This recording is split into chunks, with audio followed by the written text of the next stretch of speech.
Let me tell you about that night when my life changed forever, about the night when I thought I was going to die, about the night when I lost my mind. It was a warm spring night and I was 13 years old.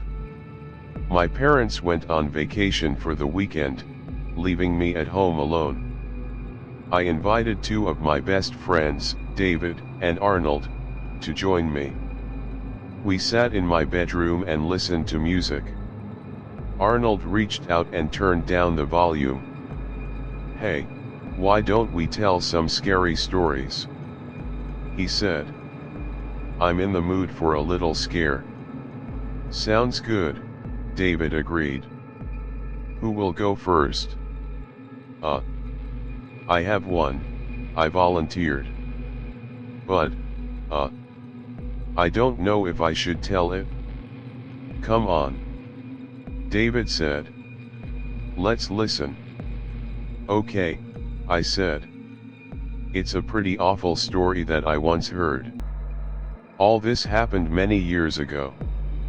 There was a man who had a 7-year-old son. His wife died giving birth to a boy.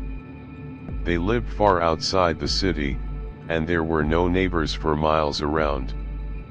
They didn't even have a phone because the lines didn't go that far back then. One day Dad came home from work and was horrified to find that his house was on fire. He immediately thought of his little son and rushed inside, shouting the boy's name. Hearing his son's answer, he realized that the poor boy was locked in his bedroom. Dad ran to the door and tried to open it, but she did not give up. A log fell from the ceiling of the bedroom and blocked the door. He knocked on the door with all his might, but it was too hard. He even threw her shoulder to try to break it, but it was useless.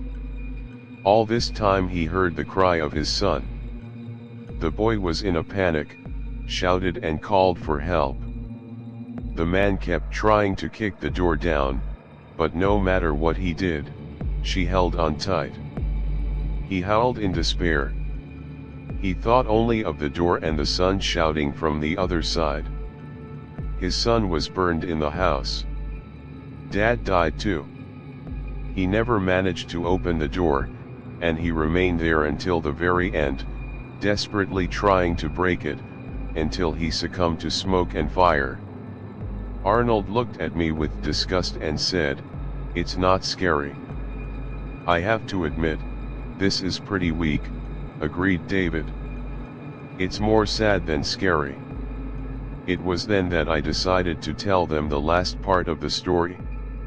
I didn't plan on telling them about it, but I got carried away trying to impress them. It was so silly to keep going. I shouldn't have told them about it.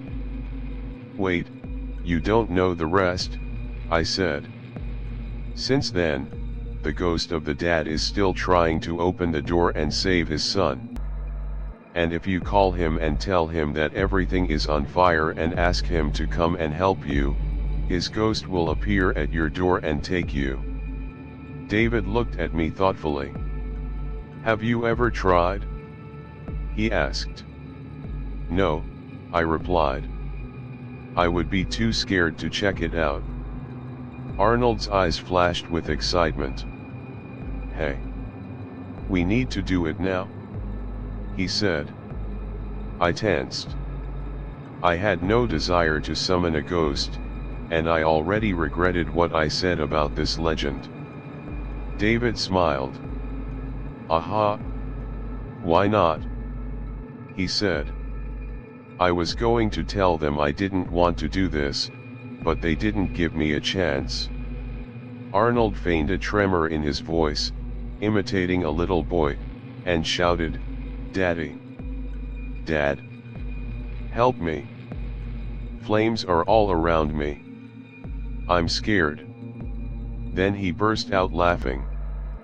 I didn't even smile, but he laughed. David watched him in surprise, saying nothing. Arnold started screaming again, louder this time. "I'm burning, Daddy! I'm burning. Help. Stop, Arnold. This is not funny. I shouted. I didn't want to, it just came out of me. I was very scared, and I didn't want to hear him anymore. What are you afraid of? Arnold laughed. Come on. It's just a silly story, that's all, not even a very good one. With a grin, he continued. Dad. Please help me.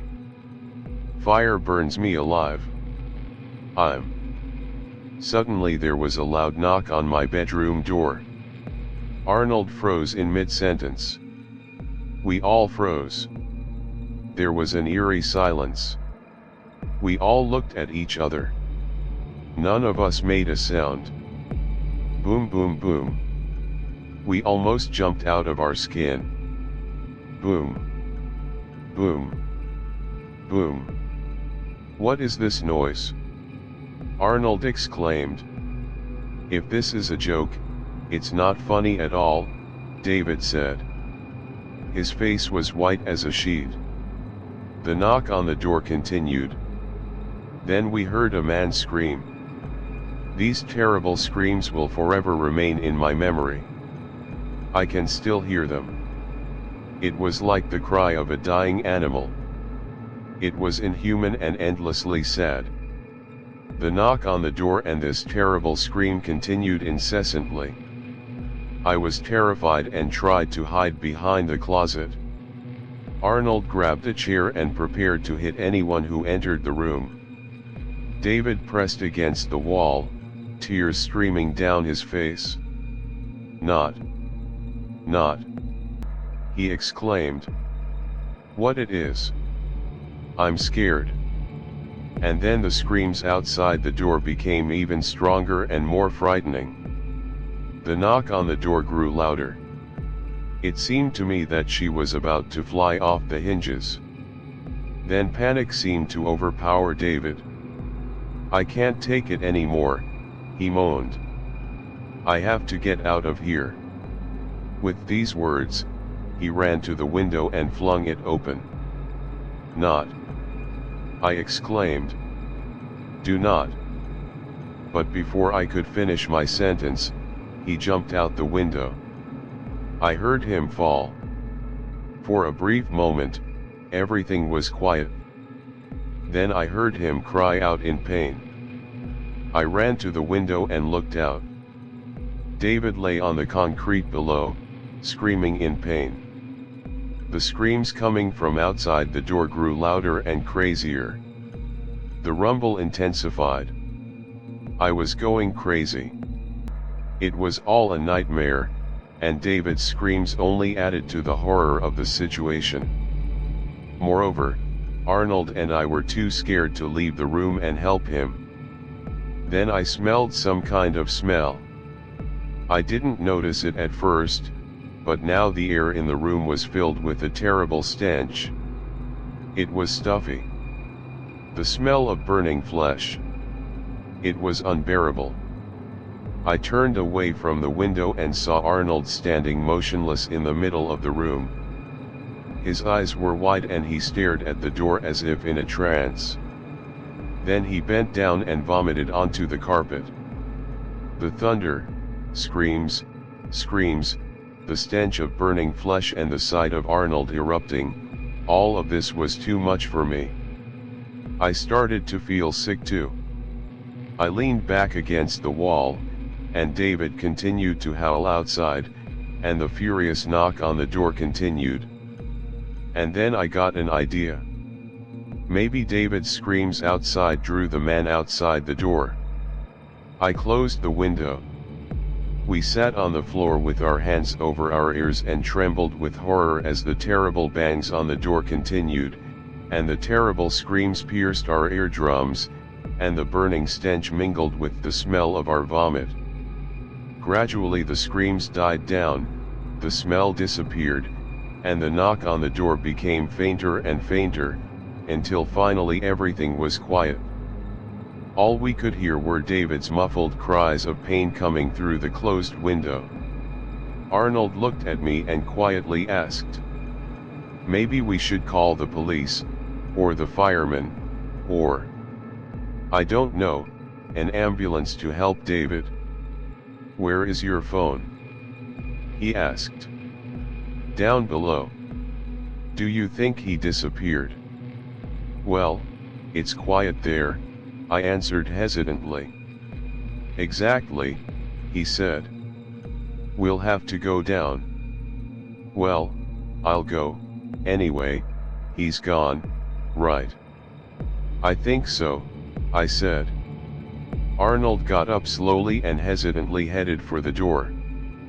He gingerly took hold of the handle, pushed open the door, and looked out into the corridor. It was empty. Then, with a grin on his face, he turned to me and said, "This is crazy, the door was open all the time. This stupid ghost." But he didn't have time to finish the sentence. In the blink of an eye, a hand appeared from behind the door and grabbed Arnold by the neck. He stood petrified, not screaming, eyes wide with horror. The hand was blackened and charred. I could smell burning flesh. Before I could react, Arnold suddenly disappeared right in front of my eyes, dragged himself through the doorway and rushed down the corridor at incredible speed. The door slammed shut with a deafening crash. I jumped to my feet and rushed to the door, but did not dare to open it. I called Arnold again and again, but there was no answer. I still couldn't bring myself to open the door.